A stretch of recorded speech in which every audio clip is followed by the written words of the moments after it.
the Reconstructionist Radio Podcast Network presents Worldview Media Podcast, where Gordon and Joyce Runyon view popular media through the lens of the biblical five-point covenant model to help believers appreciate and apply principles of exciting narrative and engaging storytelling.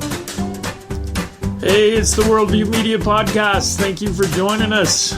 We are broadcasting live from the back of a giant armored rhinoceros. What? It's a bumpy ride. He's grazing slowly. Okay. Not a fun ride. I'm your host, Gordon Runyon. With me is Joyce Runyon and Carmen Runyon. And on line one, friend of the podcast and superhero consultant, Dylan Sanchez. Hello, sir. Hello. Y'all need to say hello. Hello. Well, you kept going. Hello. Oh, yeah. There was no pausing. You right. Just run us over. I just on barreled that right over you. That rhino just kept going. Like, I didn't get hit with a horn or something. And then on line 2, we have a giraffe. You mess with the rhino, you get the horn. One. Let's see. What are we doing? We're doing the Black Panther. Oh, I thought it was rhinos. We're going on safari. Black Panther. And on line 2, special treat for Dylan Sanchez. Oh, no, a special treat. Dylan, you didn't even know. No, I didn't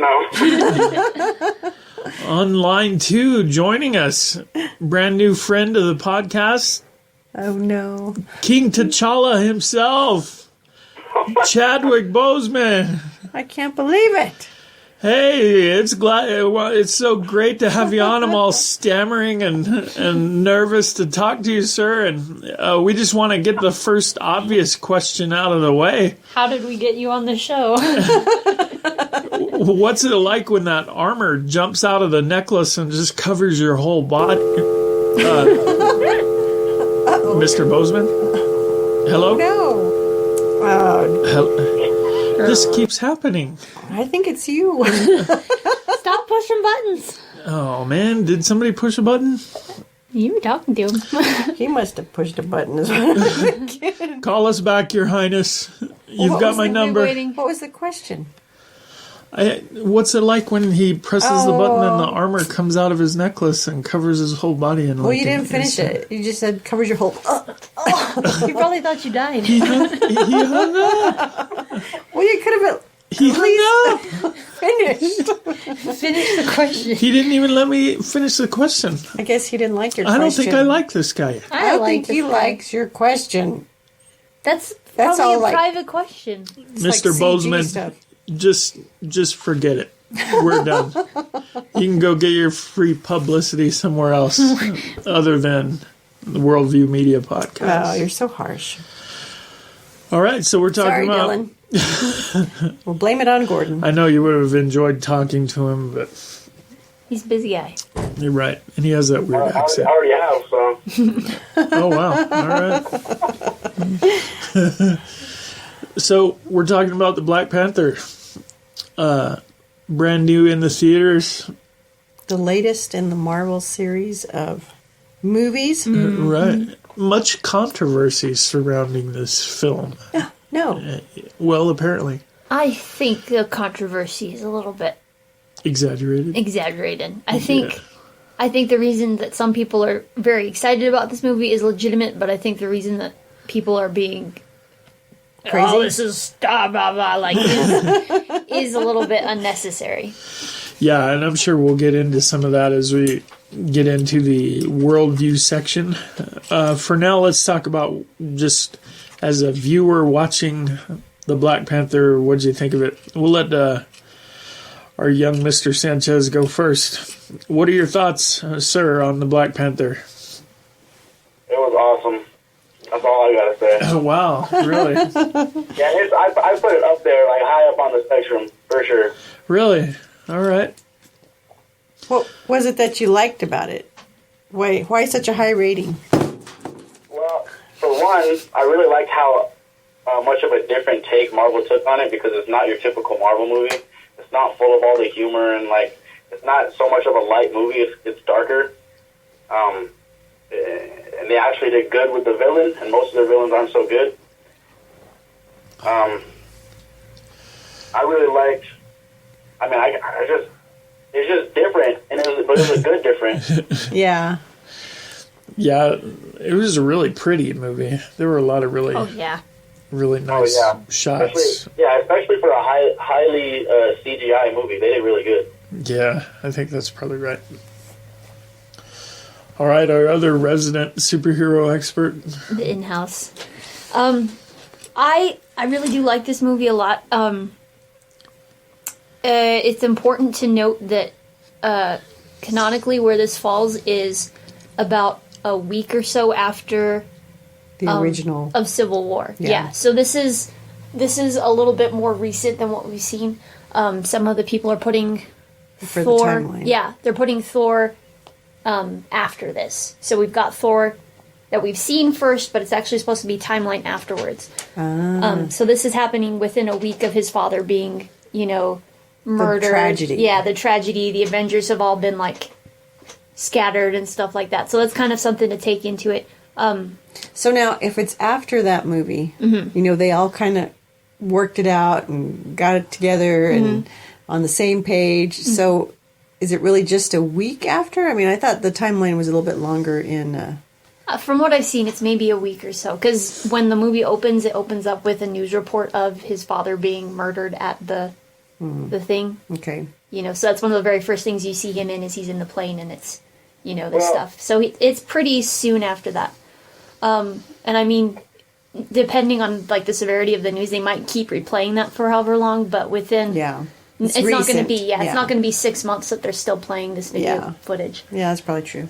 But I really do like this movie a lot. I think Dylan is right. It's not as it's not like Ragnarok, slap your knee, this is crazy, There are some points in it that are really funny, but this, it's more serious. It's a more serious movie. It's more, the whole feeling I got off of it was it was a very clean movie. It was very stable. You don't have to put a lot of effort into what's going on and here's this crazy plot twist. Yeah. But I thought it was very satisfying just watching it, that everything made sense and lined up and you're yes, that's what should have happened.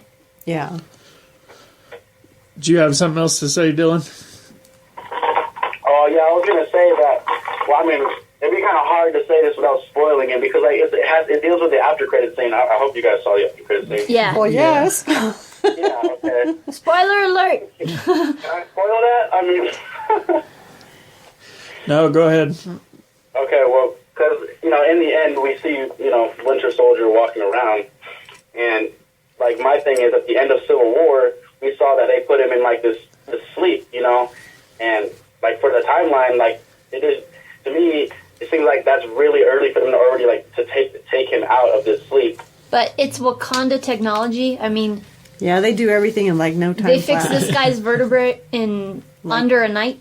Yeah, and for the rest of the world, the rest of the world, that's you get shot in the spine, one of your vertebrae is shattered. You don't walk anymore. If you're lucky. That's a good point. That's a good point. And I think you actually have some time pass in the actual movie. Yeah.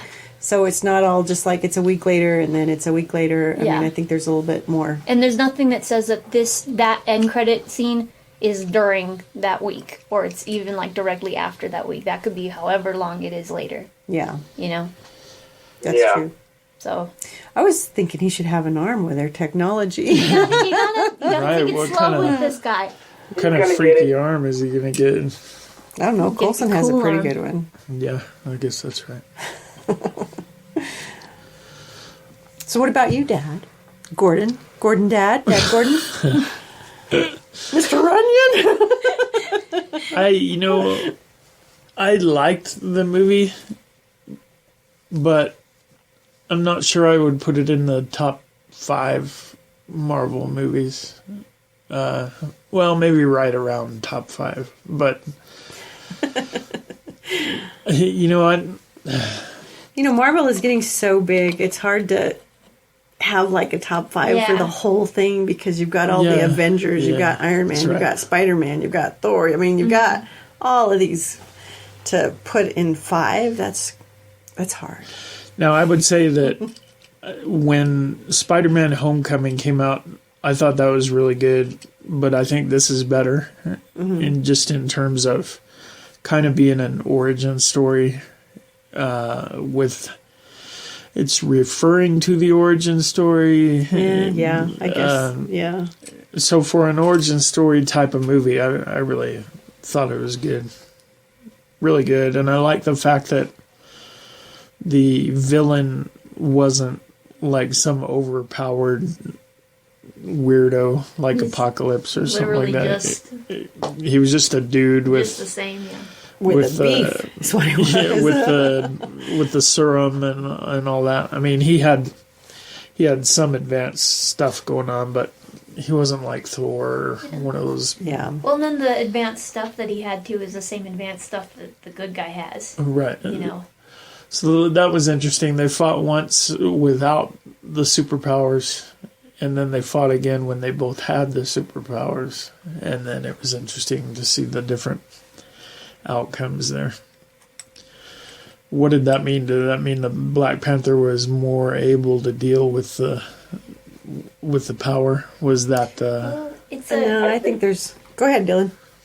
I think that meant that he was prepared. He knew who he was going against, and I think in their first fight, he was pretty pissed off the way, he came across, and with good reason. But he let his emotions get to him mostly, and then he ended up being defeated because he was so caught off guard. And now he knew he was dealing with the second time, so he was able to use, the surroundings and just his mind against him. Well, and it's also a what you're used to thing. That Killmonger is, he's a practiced soldier. He's used to fighting the way that he fights, without having any sort of powers. Whereas T'Challa's probably been, raised to be the Black Panther for however long. So he's used to fighting in this vibranium suit, and he's used to having the enhanced stuff. But he that hasn't goes had with the suit long. He hasn't had the suit long, but I'm saying that T'Chaka probably hasn't been running around in the Black Panther suit for a while. He's kind of an old dude at the end. He probably has some reinforced support in that suit. Got some vibranium spandex in there. But I'll take one. we can do it. We have the technology. I think there's a little bit of difference in his mindset when he goes in the second time. Because he's found out about this cousin. This cousin who he knows has been treated wrongly and has been treated badly. And I think he feels bad for him. And so I think that kind of interferes with how he approaches this challenge. Well, and also that it's not just that this is his cousin. It's that his dad has screwed over his cousin, Yeah. His dad that he's spent his whole life, you're my role model and my hero, my idol. I want to be like you. Yeah, and then it's like, hey, you're actually, not so good. Not so good. These are bad things. And he straight up tells him, how could you do this? Yeah. He's all, You do what you gotta. Yeah. That's not a good reason. Yeah. But we didn't even do, a little story thing. Normally you do a little, this is the way the story goes. Oh, well. We just jumped right into it. Yeah, we just jumped right into it. That's fine. We don't need to recap it, I guess. All right, then. But, let's see.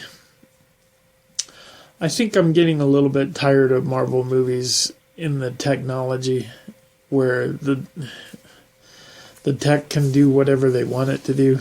In Iron Man 3, the little pieces of armor can all levitate and go wherever they need to go, and jet around. And it just seems like every time they do something technology-wise, the tech can do whatever they want it to do. There's no practical limits for what Iron Man can cook up or what Black Panther's sister can cook up. Geniuses.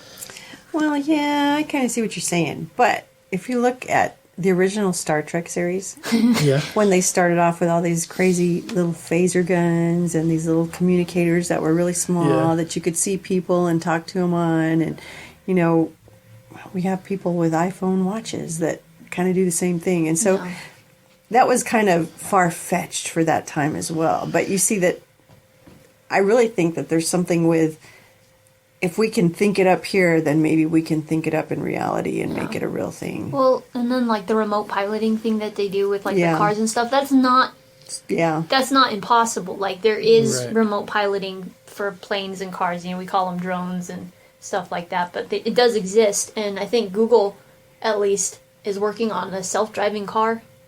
You know, so it doesn't need a driver. You just tell it where to go, and it goes by itself. So it's not impossible. It's almost like you. Yeah, you know, I'm your self-driving car.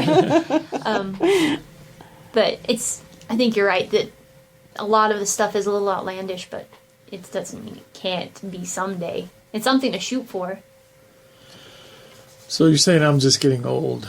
Well, Maybe. I'm just. I think that's what you're hearing.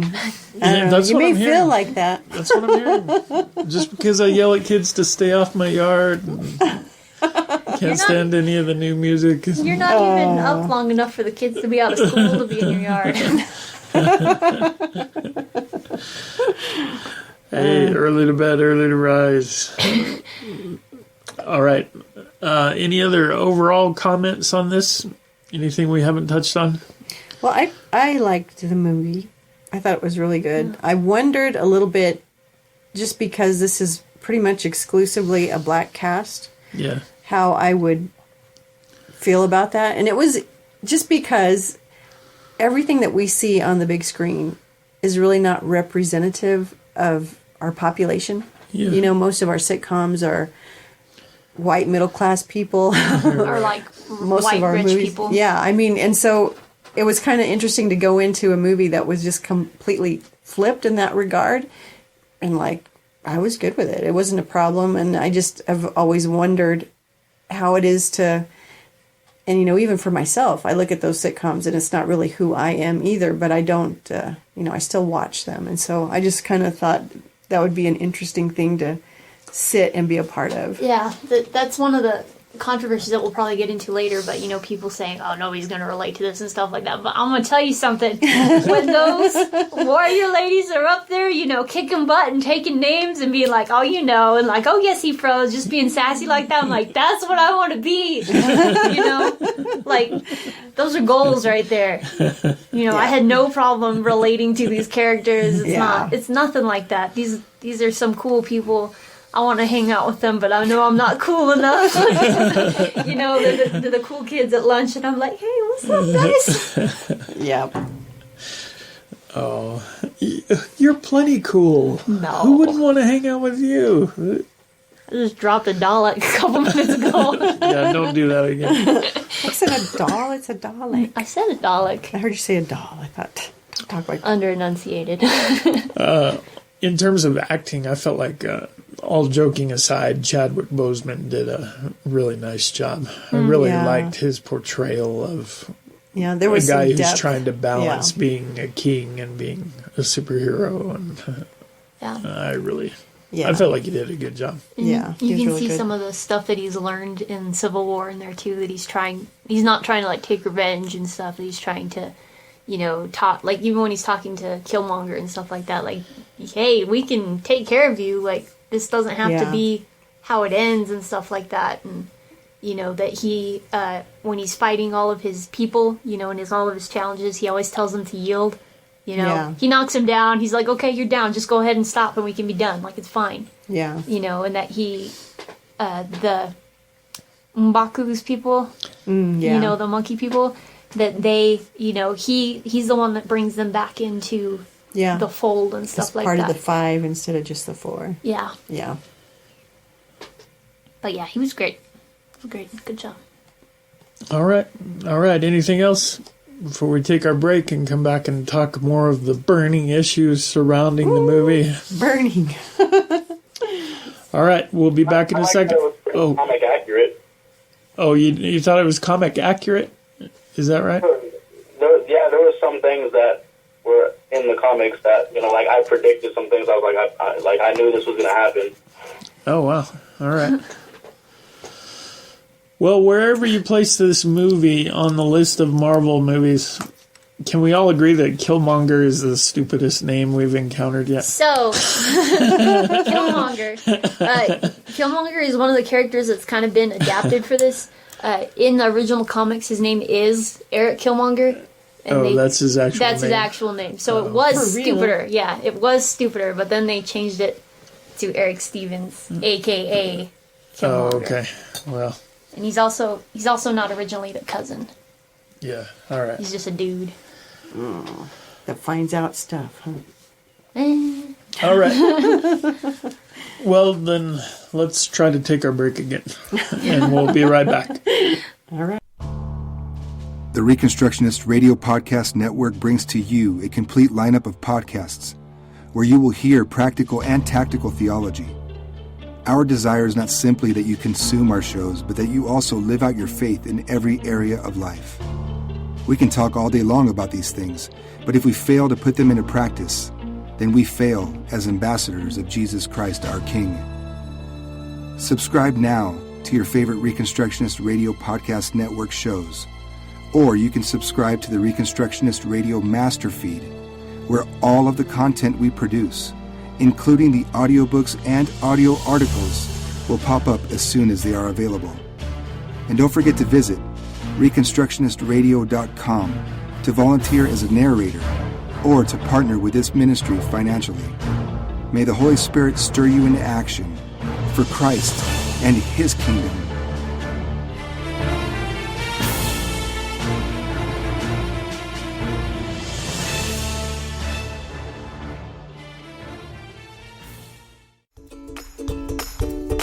Are you interested in Christian education?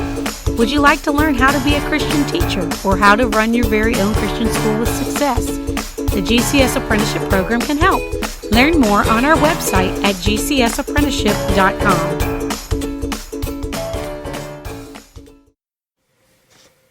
And we're back. Worldview Media Podcast, part of the Reconstructionist Radio Podcast Network.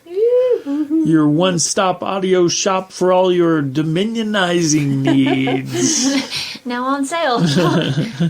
With free coupons. We're back to talk worldview and thematic issues surrounding the movie Black Panther. Now, this movie has quite a bit of social media controversy surrounding it, and I purposely didn't read or pay any attention to that before I went into the movie because I just wanted to see. I wanted to watch it clean and see if anything they did struck me. And frankly, I go into a lot of movies kind of suspicious that Hollywood's going to preach some propaganda to me and stuff. So I was kind of on high alert for that. And so, Carmen, name one of those controversies. One of those controversies. It sounds like a game show.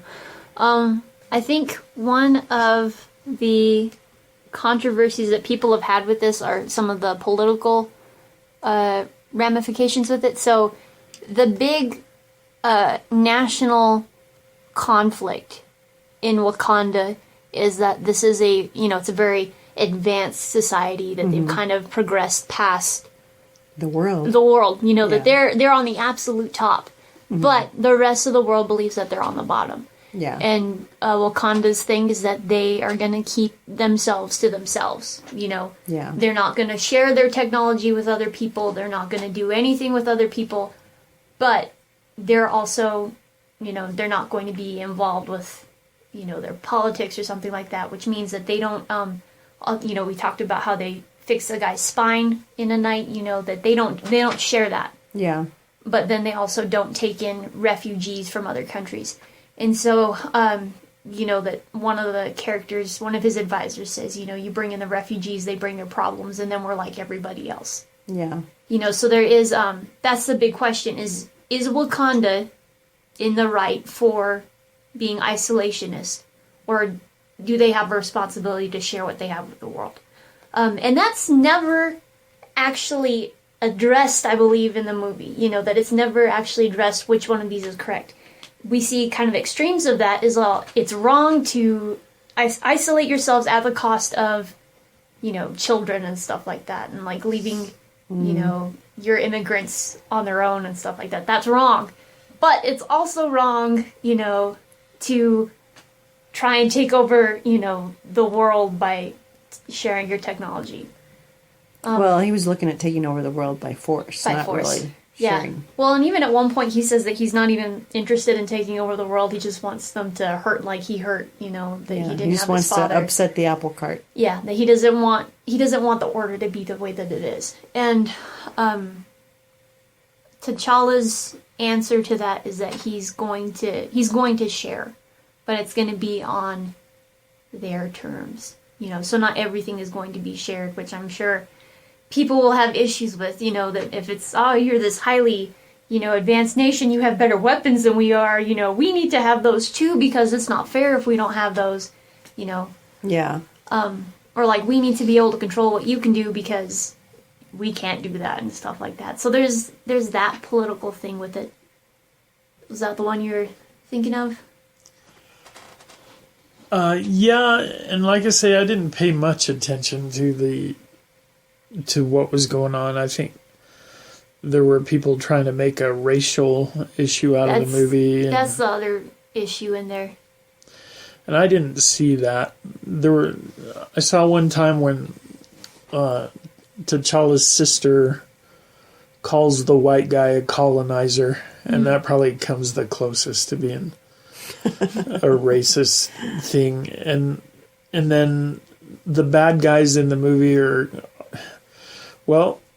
they're motivated a lot by racial, by a desire for revenge over what they believe are racial crimes committed against black people all over the world. And Yeah. so there are some hints like that, but I think the good guys, the guys that you're supposed to be rooting for and learning from in the movie, are not racist people, and they don't have that kind of racial hatred going on or anything. Yeah. So, And I almost want to throw it in there. I'm on a comic book chat group, and I wrote my cool level down again. But somebody posted something about that if you want to get after Killmonger for being upset about the way that his people have been treated, then you also need to be upset with Magneto being upset about how his people are being treated.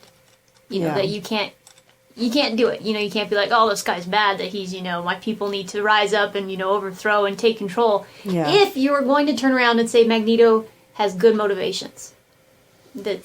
or reasonable at least. Reasonable, Justifiable, justifiable motivations. Yeah. You can't do it.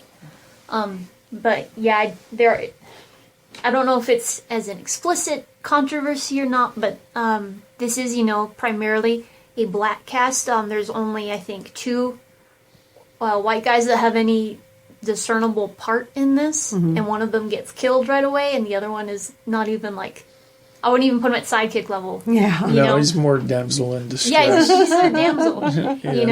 So it's a very empowered movie, if you want to use that word. Yeah.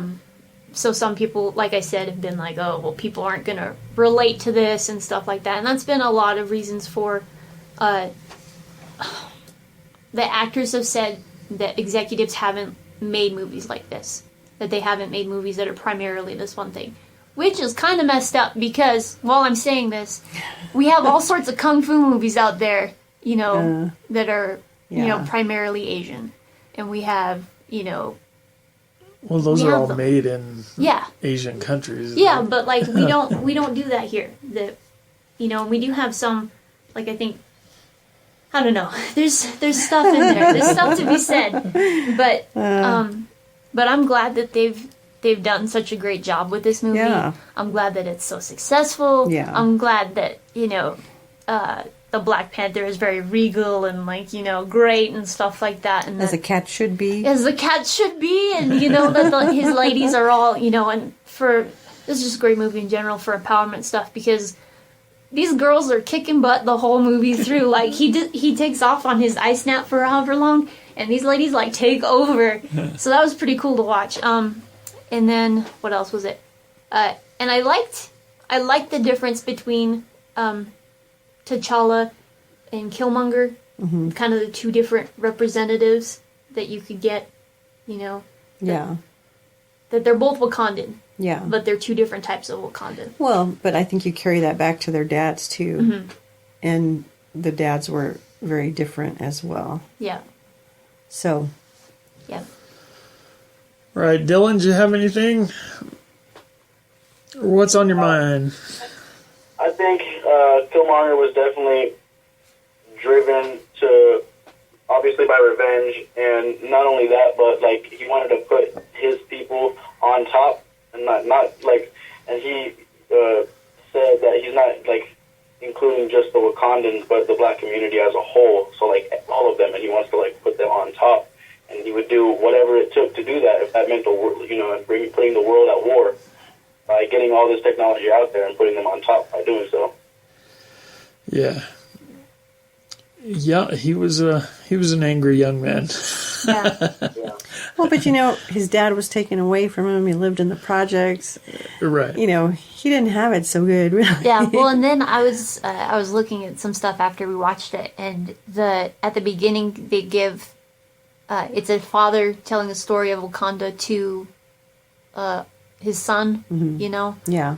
And so someone's like, you think it's T'Chaka and T'Challa, but T'Challa knows this already. So this is probably Killmonger and his dad that it's him hearing this story about it, Maybe so. I hadn't thought about that. So it's another way, and I don't know for sure one way or another, but yeah. That's kind of an interesting thing to think about, that it could be the one father and son, but it could also be the other father and son at the same time. Yeah, interesting. So, well, the thematic or worldview bit that has been tossing around in my mind, I think that within the fiction of the show, in the story that they were telling, the story was that Wakanda became super elevated in terms of wealth and technology based on natural resources. They happened to be the place where the vibranium meteor landed. And it was because of that, because they had access to this material that nobody else had, that was why they advanced so quickly in technology and why they grew so wealthy. And to me, in the real world, it doesn't work that way. In the real world, just because you have resources doesn't mean you're going to do the right things with those resources. And specifically, we might point out that if you find a third world country anywhere in the world, it's generally sitting on land that is filled with natural resources. And but usually there's a few people that control those. That's right. It's not about the resources. And plus, since we're talking about worldview, Wakanda is a thoroughly pagan place, right? They're worshiping ancestors, they're worshiping animal spirits, and so pretty thoroughly pagan. And pagan societies do not technically innovate. I mean, they don't invent stuff, because the pagan worldview is focused on the past and generally believes that all of existence is cyclical. So no real progress can be made in a pagan view of the world. It's only with the coming of biblical revelation that societies break out of that kind of myopic, cyclical view, the view that tells them that there's no real hope for progress. Mm-hmm. But biblical revelation comes in, and suddenly, I think, it causes us, if we're reading it right and if we're paying attention, it should cause us to have a future orientation. And so Western civilization from the jump has been the kind that is confident that progress can be made, because we live in an orderly world that God made with laws that we can learn how to live within and explore, and that we have in fact been given a mandate to take dominion over all the creation. And those are the ideas that have routinely set the stage, at least, for technological advancement. I'm not saying that everybody that makes a technological advance is a Christian, but I am saying that we live in Western civilization has had the privilege for several centuries of living with biblical worldview kind of in the background. Yeah. And it's been the sort of thing, it doesn't take much biblical truth to come in there and transform everything. And that's where historically technological advancement has come from. And if you're interested in reading more about this, I'd recommend Dr. Gary North's book on the first section of Exodus. It's a comparison of the religion of Moses and the religion of Pharaoh. I think, in fact, it's called Dominion Religion versus Power Religion. It goes very much into the pagan worldview and the assumptions and the effect that this has on a society. And then also there's a more modern guy from India named Vishal Mangalwadi.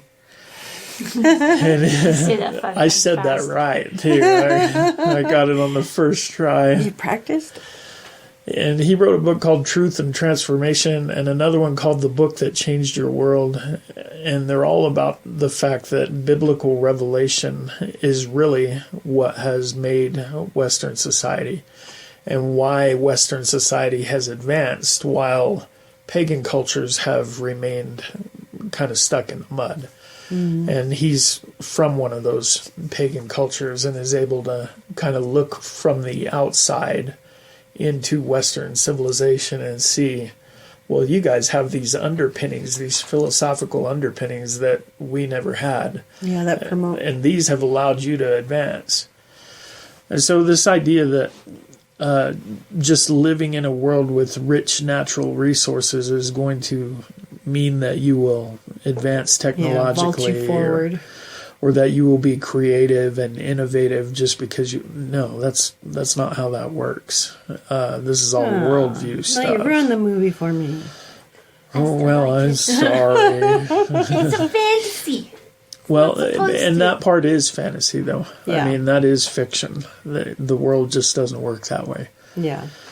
There are reasons why Western men built an airplane and pagans didn't do that. Because they had camels. It was sandy. It was easier. Why build something that flies when we can just ride this thing? Totally get it.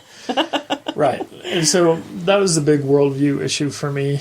And then I think Carmen hit on the other issue, and that is in the whole question that the king faced about how much and whether or not Wakanda would share their technology with the world. He, remember there's kind of a dream sequence, or he's in the astral plane, and he takes a very strong stand against all the ancestors that he worships. Well, the second time he does. Yeah. And he tells them, you've just been wrong all this time. Well, given his pagan upbringing and his pagan worldview, there's no reason why he should make that stand. Except why for his Avenger friends. Well, okay. The lessons he's learned from... So he's been rubbing up against people who have had the benefit of a more Western worldview. Yeah, but if you go back to the first sequence, his dad tells him, you must be the king because here you are talking to me. Right, yeah. And, the whole thing about you're a good man, but I don't think a good man can be a good king. Yeah, that's kind of a two depressing separate view of the world. That, you can't do both of those things. And of course, the son's like, what? Aren't you a good man, And so that whole compartmentalizing all these things, that if I'm in this area, then I have to be ruthless, or I have to be this. And he's saying you can be a good man and do all of it. Do the right thing. Yeah. All the time. And that's before he even knew what his dad had done. But, that's really relevant to our society, because everybody wants to say they're a good person and yet do bad things. Yeah, all the time. Whenever it's, needed. And when you want to get political with it, that's a thing now, is that, I'm a Christian, but I don't let that, affect how I do that doesn't law. affect me. Yeah, that doesn't change anything. Well, that's nice. Well, let's talk I about this. can verify that my Christian faith has never affected me at all. Yeah, my political decisions. How I think, how I live. And call yourself a Christian, Yeah. It's like, okay. Dylan, you got anything? What do you want to add to this? I think that, like what you were saying, when to T'Challa was in the astral plane, wherever he was, he definitely had a change of heart about that whole situation. But I mean, I don't really know how to add to that. I think you hit the nail on the head, and that there's no reason why he should have a change of heart. Yeah, right. Well, but then, go ahead. Yeah, I mean, I don't have anything to add. I think that was pretty good. Hey, you got it in one shot. All right. Yeah. I pronounced the guy's name right, and then I explained that good. Remembered the book titles. There you go. But even at the end of the movie, when he's going back to California and he says, his sister's with him, he's like, what are we doing here? What's this about? And he said, well, this is the place where it all happened. And, she's like, oh, it's condemned now. And he said, well, I bought this building, and I bought this building, and I bought that building.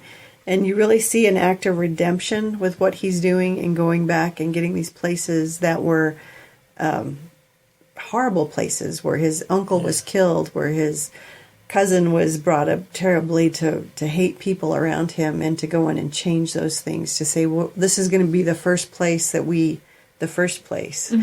have an outreach center, and this is what we're going to try to do to change things and to make an impact in a positive way. And so I think that's really powerful too. Yeah, there's something there in that he definitely disagreed with his father's actions there. And if he had been the one there, he would not have done what his father did. I'm pretty confident of that. And yet, he still felt like he needed to take some responsibility. And reminds me of a sermon I've heard. What? Pastor, you might possibly know. Well, just about, you live in a community and you're a part of the sins of that community, even if they might not be your own personal sins, that there's still a connection with you because that's where you are and that's a part of who you are. Yeah, and you're related by covenant. And frankly, if you disagree with what your covenant community is doing, then it's on you to separate yourself from their sins. In terms of, you need to make sure that everybody around, including God, sees that you do not agree with the bad way these things have been done or they're being done. And so you have to actually take steps and take action. And in that sense, I felt like that's what Black Panther was doing, because he, like I say, he didn't agree with what his dad has done, but he takes it upon himself he can't fix it, he can't bring back the dead people or undo the bad that's been done, but he is taking some action to try to bring healing and try to help. Well, and then that Killmonger's, Eric's idea of how to fix the racial relations and stuff is that people need to be overthrown and stuff like that. Right. That T'Challa's isn't that we need to depose these people, is that we need to rise up and we need to, take some responsibility. Yeah. We need to help each other. And talking about what you guys were saying in the community thing, when he goes and says, Wakanda's going to share with you what we have, that he also says something in there about that they need to that it's time that we all treat each other like brothers and sisters. So it's not just that he's seeing, these poor, impoverished people in, California and New York and all that, specific communities and specific groups, but that he's saying in a more global sense that we do have a responsibility for kind of one another. Your neighbor. For your neighbor, you know. And that's kind of... And that is part of the thing that makes me think that people that say that this is a racist movie or something like that, I'm like, you're not paying attention to what's going on. You're not listening. They literally say it, and you're not paying attention. Yeah. Well, those are people with agendas. Yeah. Yeah. On both sides. I think I've seen more folks on the right freak out about this movie than on the left. And of course, the right is... Anymore these days, the right is just as pagan and ridiculous as the left is. Yeah. Well, and there's all sorts of scholarly stuff that goes into issues with how black people are seen and portrayed in film, in life, based on like I can't remember the term, but like the social perception, the way that you expect them to behave, the way that they're socially expected to behave by general culture and their own culture, You know, that there's a lot of issues that go into it.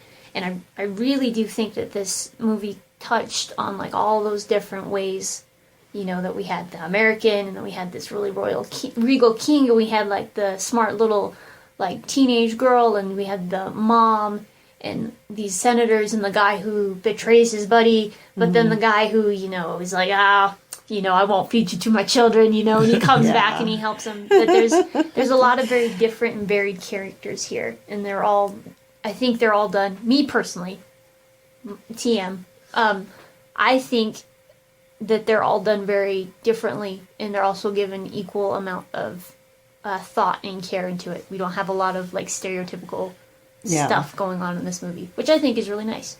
Yeah. Yeah, I agree. Did anybody else get the irony that when in the ideological struggle that was represented between Black Panther and Killmonger, the irony is that the actual historical Black Panther organization would be on Killmonger's side.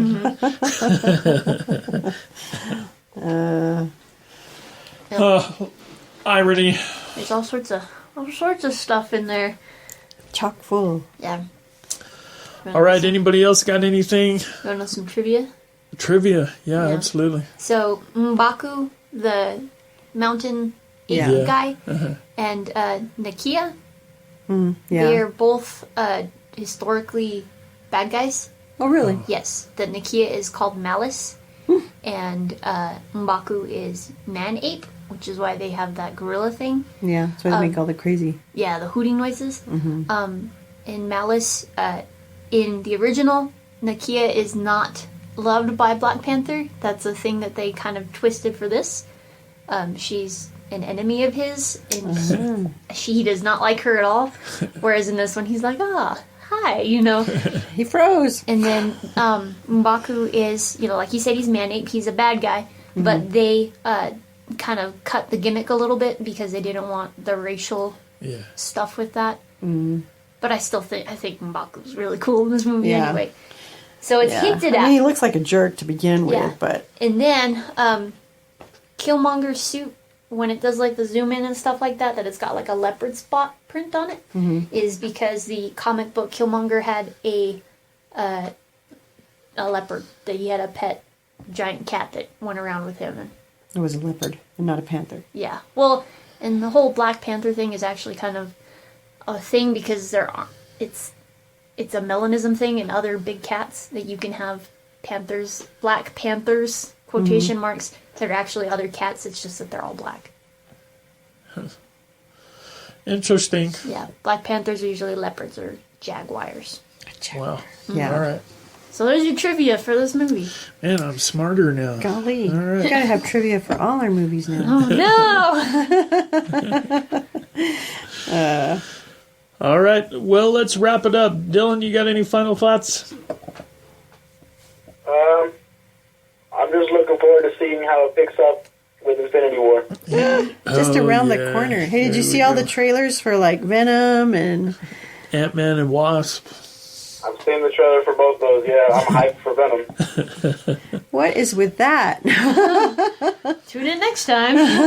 So they're making a whole movie about a villain. A confused guy. Let's say. They made a movie for Deadpool, and they're making another one. What'd you say, Dylan? Spider-Man is rumored to be in it. Yeah. Spider-Man and Venom are supposed to be fighting Carnage, which I'm kind of disappointed with, but, you know, whatever. What? Carnage? Venom and Spider-Man? I would be surprised if you didn't have Spider-Man show up, at least do like a, hey, what's up, you know, in the He's Venom. just a kid. He's got to. He's got to. He's got to do it. Yeah, probably so. All right. Well, y'all, let's get out of here. Thank you to our guest superhero correspondent, Dylan Sanchez, heading off shortly into the United States Navy. Good luck, young man. Go with God out there on the high seas. Hope you like it more than I did. Yeah, thank you. It's an endorsing wish there. I gave him the straight scoop before y'all got here. I was filling him in. I'm sure you were. Alrighty. Well, y'all take care out there. Go out and dominionize, and we'll see you next week. Everybody get on the rhino. Bye. Bye. You gotta say bye, Dylan. Bye. Thank you for listening to the Worldview Media Podcast. Please visit reconstructionistradio.com to check out the other podcasts in our network and to download our free audiobooks.